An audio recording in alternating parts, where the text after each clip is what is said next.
Our objective today is to multiply fractions. How do we multiply fractions? When you multiply fractions, multiply the numerators and then the denominators. When you're done, check if you can simplify your fraction. So let's do some examples to understand this better. I am going to multiply 2/5 times 3/4. So, according to the rule, I'm going to multiply first the numerators. So that will be 2 times 3, that will be 6.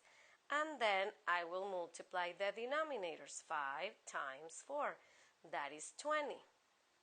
This will not be my final answer. I need to check if I can simplify this fraction.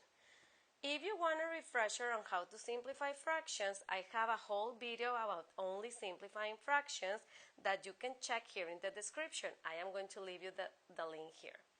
So, you need to find a factor that divides both 6 and 20.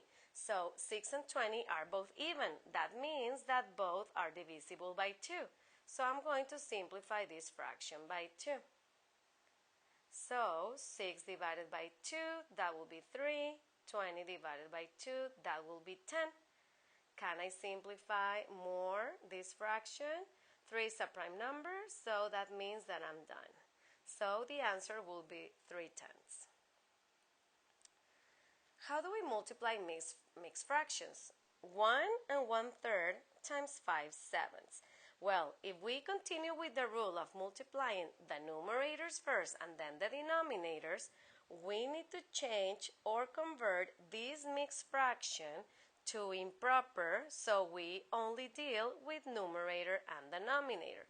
The easiest way of converting a mixed fraction to improper is to multiply the denominator times the whole, then add the numerator, and denominator will stay the same because we are dealing here with thirds, so the denominator stays the same. So I multiply 3 times 1, that is my whole, that will be 3, plus the numerator, that will be 4. So 1 and 1/3 is the same as 4/3. Remember, multiply the denominator times whole and then add the numerator. And that will give you your numerator. Okay, now that I have my fraction as improper, now I'm going to do the multiplication. So I'm going to follow the tip or the rule. Multiply numerators first, 4 times 5, that's 20, and then 3 times 7, that's 21. Can you simplify this fraction? Well, there is no common factor between 20 and 21 except 1, so that will be my final answer. How do you multiply whole numbers and fractions? Again, you multiply numerators and denominators, but 7 is a whole number. So how do we write a whole number as a fraction? Well, 7 is equivalent to 7/1. So now I have a numerator and a denominator.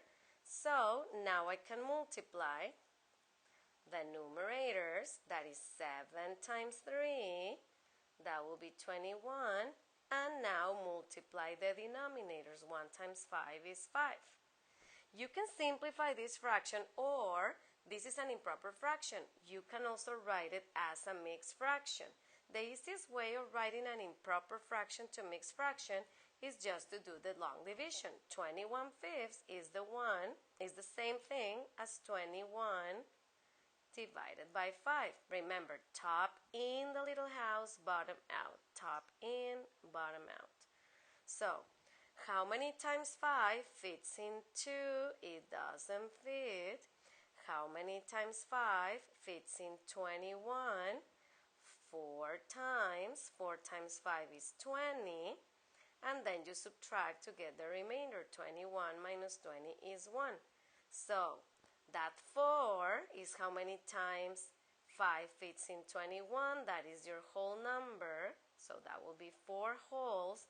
And the remainder is your fraction. That will be 1/5. So the answer is 21/5 or 4 1/5. But what to do if you have something like this? Suppose that you want to multiply 14/25 times 15/7. If we apply that tip that you multiply numerators and then the denominators, we are going to be dealing with big numbers that then is going to be difficult for us to simplify. So, check if you can simplify any two numbers. They have to be top and bottom before you do the multiplication. So, if you multiply 14 times 15, that will give you a big number. So, check if you can simplify any top-bottom. For example, 14 and 25. Can you simplify 14/25? Well, I don't think there's a common factor between 14 and 25, so I cannot simplify 14 and 25. What about 15 and 7? Can you simplify 15 and 7? Well, 7 is a prime number, so there is no common factor between 15 and 7 except 1, so I cannot simplify 15 and 7. Now, you can try diagonally, because one is on the top, one is on the bottom. Can you simplify 15 and 25? Yes, we can simplify those two, because both end on 5, so both are going to be divisible by 5. So I am going to simplify by 5.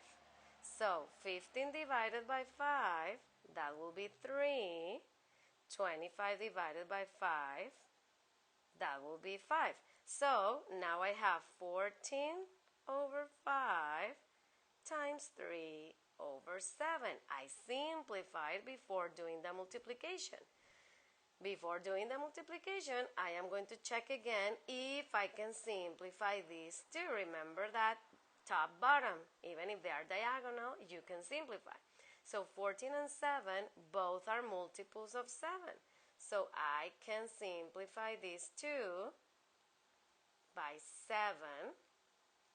So 14 divided by 7, that will be 2. 7 divided by 7, that will be 1. So now I have 2/5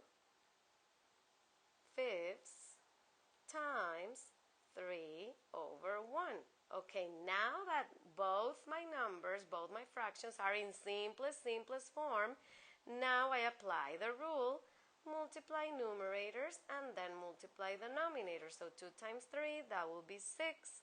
5 times 1, that will be 5.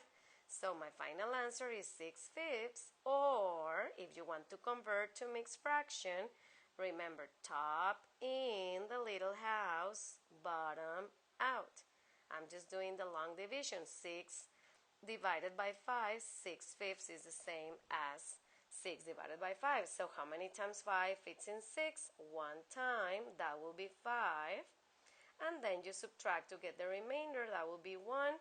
So remember how many times 5 fits in 6, that will be your whole number.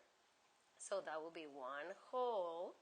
And the remainder, that will be your fraction, 1/5. So your final answer is 6/5 or 1 1/5. Okay, so now is your turn.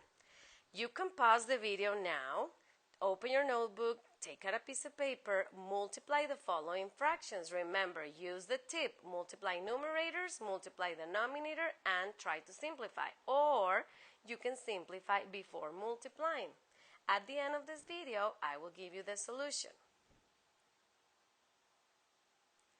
Don't forget to like this video, share and subscribe. And remember, if you have any topic or objective that you want me to explain, let me know through my Instagram or Twitter @NumeritosTV or send me an email.